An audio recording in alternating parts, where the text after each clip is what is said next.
레위기 30번째 시간입니다. 오늘 말씀은 레위기 결론입니다.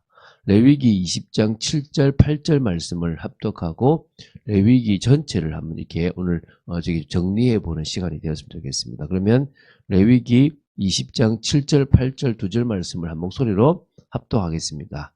너희는 스스로 깨끗하게 하여 거룩할지어다. 나는 너희의 하나님 여호와이니라. 너희는 내 규례를 지켜 행하라. 나는 너희를 거룩하게 하는 여호와이니라. 아멘. 결국 하나님께서 거룩하시고 또 우리에게 거룩을 요구합니다. 예수님께서 십자가에 죽고 난 이후로 거룩이 필요 없는 게 아닙니다. 여전히 거룩해야 됩니다. 이제 우리는 우리의 방법, 우리의 노력으로 거룩할 수 없기 때문에 예수 그리스도의 능력과 성령의 능력으로 우리는 거룩해질 수 있습니다. 그러므로 우리는 늘 새 사람을 입는 축복, 새로운 피조물로서 정말 인도받아야 될 것이고요. 성령의 능력을 힘입어서 몸의 행실을 죽여나가면 우리가 진정으로 세상 속에서 응답받을 거라고 믿습니다. 그 축복을 사실적으로 누리는 귀한 제들이 되어야 될 줄 믿습니다. 자, 그러면 레위기 메시지 전체를 좀 정리하도록 하겠습니다. 첫 번째가 뭐냐면 하나님을 향한 제사가 필요하다는 거예요. 하나님 앞에 우리의 믿음의 고백을 하고 피 아니면 안 된다라고 하는 것을 고백하고 또 메시아의 신앙을 고백하는, 또 막상 피를 흘려서 우리의 죄를 사하는 이 제사가 필요한 겁니다. 그래서 제사는 하나님과의 특별한 만남, 하나님과의 교제에만 전념하는 시간, 하나님과의 결정적 교제의 시간이라고 보시면 됩니다. 인생의 모든 본질적 문제 해결은 오직 하나님과의 바른 관계가 회복되어야만 가능한 겁니다. 그렇기 때문에 우리는 여러 지엽적인 내 삶의 문제를 접어두고 인생의 궁극적인 정말 사실적인 문제를 해결하는 하나님과의 만남 속에서 진정으로 우리 인생의 문제를 해결하는 그런 사실적인 제사, 또 은혜 받는 축복을 누려야 될 줄로 믿습니다. 그래서 레위기 1장부터 7장까지 이 먼저 제사 규례를 다루었습니다. 우리가 번제, 그리고 뭡니까? 화목제, 그리고 번제, 소제, 화목제, 속제제, 속건제, 이렇게 5개 제사를 우리가 나눴습니다. 두 번째, 이제 그 제사의 핵심은 속죄입니다. 속죄. 그래서 속죄가 가장 중요하다는 거죠. 레위기 1장부터 7장에 이 5가지 이 제사는 본질적으로 희생이나 결단이나 또 그리고 또 봉사의 의지에 대한 고백과 찬양, 또 하나님과의 화목과 회복, 또 사죄의 강구, 사죄죠, 그죠?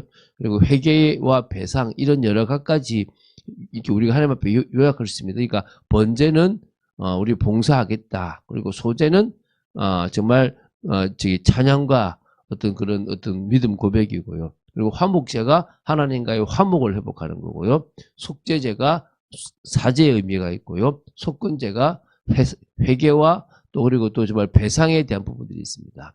이 모든 제사들에 대한 공통된 기본적인 본질은 인간의 죄를 용서받고 하나님과의 바른 관계가 수립되기 위해서는 이 희생 제물의 피를 통해서만 속죄가 되어질 수 있습니다. 피 흘림이 있어야만 죄사함이 있다는 겁니다. 그래서 원래는 예수 그리스도의 피만이 우리를 완전히 해결할 수 있습니다. 그런데 그 의미를 선달하기 위해서 하나님께서 동물의 피를 통해서 희생 제물을 이렇게 우리에게 요구하셨습니다. 그래서 꼭 희생 제물의 머리에 안수하여 죄를 전가해서 그 죄를 잡아서 그 희생 제물을 잡아서 인류의 죄를 사하는 그런, 또 나의 죄를 사하는 그런 제도를 만드셨습니다. 그래서 결국 하나님을 만나려면 우리가 죄가 해결돼야 됩니다. 그 속죄의 요구는 결국은 피밖에 없습니다. 그 궁극적으로는 예수 그리스도의 피가 우리를 사한다는 사실을 기억해야 될 줄로 믿습니다. 또 세 번째는요, 하나님의 백성으로서 또 하나님의 사람으로서 정결하고 성결을 유지하는 것이 중요합니다. 그래서 레위기 11장부터 17장까지는 의식적 측면에서 정결을 요구하고 있고요. 또 18장부터 25장은 일상생활에서의 실제적 성결에 대한 부분들을 강조하고 있는 게 이 레위기입니다. 그래서 하나님의 사람들이 하나님 앞에서 거룩하는 것은 하나님이 원하시는 것입니다. 하나님 자체가 세상에 있는 우상과 구별되고 피조물과 구별되는 거룩한 분입니다. 그래서 그분이 세상의 죄악 속에 있는 사람들과 구별되기를 원하셨습니다. 그런 삶을 우리는 주님과의 교제 속에서 주님이 주시는 힘과 은혜로 할 수 있는 겁니다. 그래서 구약에는 그것을 지켜야 됐고요. 지금은 역시 우리가 뭐 지킨다는 개념보다는 성령, 영을 따라가는 중에 몸의 행실을 죽이고 성령의 능력으로 말미암아 또 우리가 이 정말 믿음의 삶을 살아갈 때 우리는 뭐 할 수 있다고요? 이 성결할 수 있다는 것들을 기억해야 될 줄 믿습니다. 또 네 번째는요, 여러 절기가 나옵니다. 핵심적인 것은 3대 절기지만 또 7대 절기가 있습니다. 이걸 통해서요, 신앙생활을 뭐 재정비하기도 하고요. 또 그러면서도 진정으로 그리스도를 예표하다 이런 의미가 있습니다. 그래서 우리는 언제나 일상의 어떤 타성에 젖을 때가 참 많습니다. 하나님은 당신의 백성들에게 이 각종 어떤 절기, 특별한 날짜를 통해서 하나님께서 주신 은혜가 무엇인지, 또 그 은혜의 핵심인 오실 메시아 그리스도가 어떤 분이신지, 그걸 통해서 우리에게 회복시키고자 하는 궁극적인 목표가 무엇인지를 자꾸 설명하시려고 했어요. 우리 인생은 나그네 인생이다. 우리 인생은 피 아니면, 그리스도의 피가 아니면은 죽을 수밖에 없는 존재다. 뭐 여러 가지를 설명하셨습니다. 성령의 능력까지도. 그런 부분들을 통해서 하나님의 그 영원한 그 천국까지도 다 설명하셨거든요. 그걸 우리는 그리스도로 완성된다는 것들을 계속 기억하라는 겁니다. 그러니까 구약의 절기들이 신약에도 지켜졌는데 예수님이 계시는데, 야, 이 절기 나를 겨냥한 거야. 너희들이 지금 물 떠고 뭐 하는 거 다 나를 겨냥한 건데 내가 왔는데 아직도 이게 매여 있냐, 이런 부분들을 참 많이 말씀하셨거든요. 기억해야 될 줄 믿습니다. 그러면서 이제 또 절기가 좀 더 넘었으면 안식일, 또 안식년, 희년, 이런 개념들이 있어요. 이것은 하나님 안에서의 안식, 하나님 안에서의 회복, 그러면서 정말 하나님이 주신 인간으로서의 어떤 기본권들을 보장해 주는 겁니다. 특히 7이라고 하는, 하나님께서 7일 동안 이 세상을 창조하셔서 우리는 그 마지막 날인 안식일을 지킵니다. 그게 또 7년째, 아예 1년 동안을 지켜요. 그러면 6년째 어떻게 하느냐? 3년치를 주신대요. 안식년을 지키는 사람한테는. 안식년 쉬게 하고, 그 다음날 또 그 다음 해에 또 파종하니까, 못하니까, 그때까지를 다 하나님께서 지키신다는 거예요. 그런데 우리는 뭐요? 안 믿잖아요. 거기다가 안식년을 7번 지키면 49년째가 되는데, 50년이 뭐가 됩니까? 희년이에요. 내가 땅을 팔았으면 그 땅에 돌아오고, 내가 남의 노예가 됐으면 해방이 되어지는 완전한 회복이죠. 이것도 다 그리스도를 통해서 회복되어지는 겁니다.